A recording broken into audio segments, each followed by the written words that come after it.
guys, my name is Ibnu Annas. I'm from 33.1b.01 class, and today I'm gonna do a final text from semester 1 of pronunciation drill.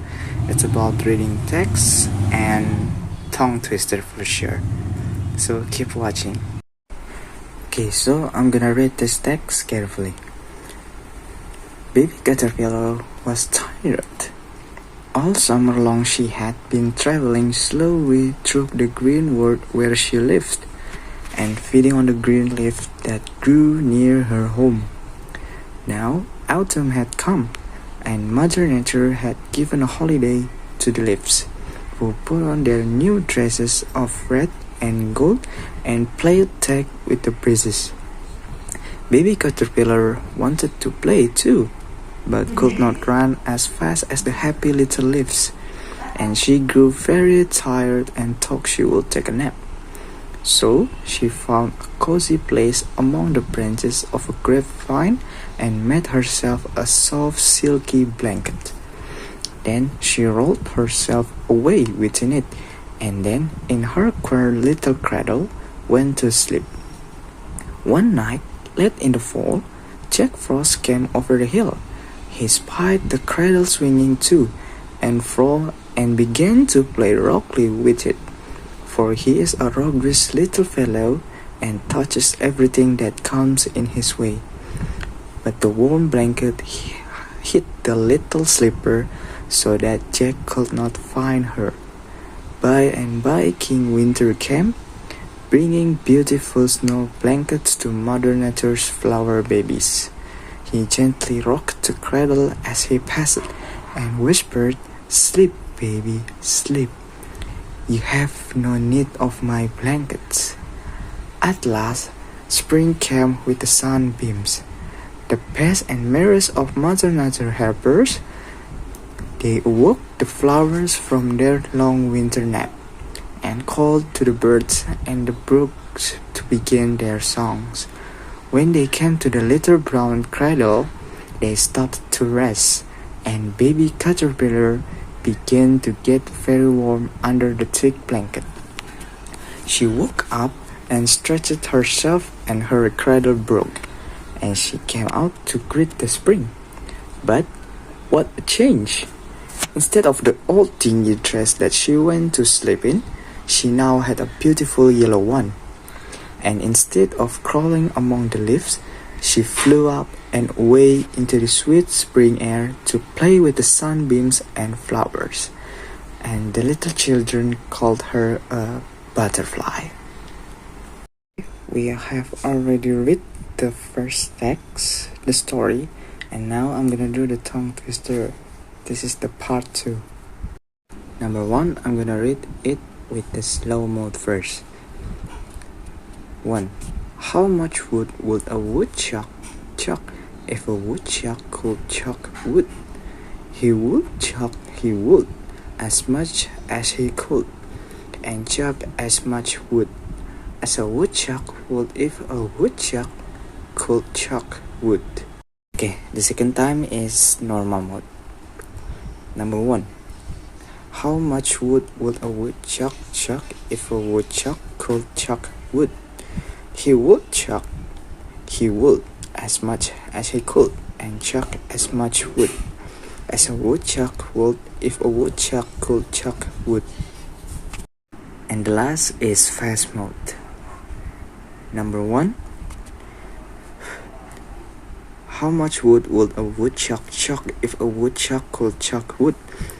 He would chuck he would as much as he could, and chuck as much wood as a woodchuck would if a woodchuck could chuck wood. And number 2, it's same with the number 1. I'm gonna read it with the slow mode first. Number 2. Can a cannot. Number 2, same with the number 1. I'm gonna read it with the slow mode first. Number 2. Can a can't can into an uncanned can, like a canner can a cannot can into an uncan can. And the second time it's a normal mode. Number 2. Can you can a can into an uncan can, like a canner can, a can into uncan can. The third time is a fast mode. Number 2, can you can a can into can, like a canner can, a can into uncanned can. And number 3, I'm gonna read it with a slow mode first. Number 3, silly Sally swiftly shoot 7 silly sheep. The 7 silly sheep, silly Sally shoot, silly Sally shout. This sheep shouldn't sleep in a shack. Sheep should sleep in a shed. And the second time, I'm gonna read it with a normal mode. Number 3, silly Sally swiftly shoot 7 silly sheep. The 7 silly sheep, silly Sally shoot, silly Sally shout. This sheep shouldn't sleep in a shack. Sheep should sleep in a shed. And the third time, I'm gonna read it with a fast mode. Number 3, silly Sally swiftly shoot 7 silly sheep. The 7 silly sheep, silly Sally shoot, silly Sally shout. This sheep shouldn't sleep in a shack. Sheep should sleep in a shed. And number 4, it's same like the others number, so I'm gonna read it with a slow mode first. Number 4, all I want is a proper cup of coffee, made in a proper coffee pot. I may be off my dot, but I want a cup of coffee from a proper coffee pot. The second time is normal mode, so number 4, all I want is a proper cup of coffee, made in a proper coffee pot. I may be off my dot, but I want a cup of coffee from a proper coffee pot. And the last one is a fast mode for number 4. Number 4, all I want is a proper cup of coffee, made in a proper coffee pot. I may be off my dot, but I want a cup of coffee from a proper coffee pot.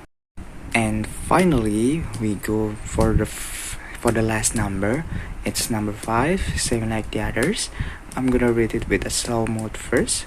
So for number 5, amidst the mist and the coldest frost, with stout words and loudest pulse, he thrusts his fist against the pulse, and still insists he sees the ghost. The second time is normal mode for number 5. So number 5, amidst the mist and coldest frost, with soundest words and loudest buzz, he thrusts his fist against the pulse, and still insists he sees the ghost. And the last time is fast mode for the last number 5. So number 5, amidst the mist and coldest frost, with softest words and loudest buzz, he thrusts his fist against the pulse, and still insists he sees the ghost. And finally, that's all from my tongue twister for the last final exam for pronunciation drill. So hope there is no mistake from my pronunciation, and goodbye everyone. Have a good day.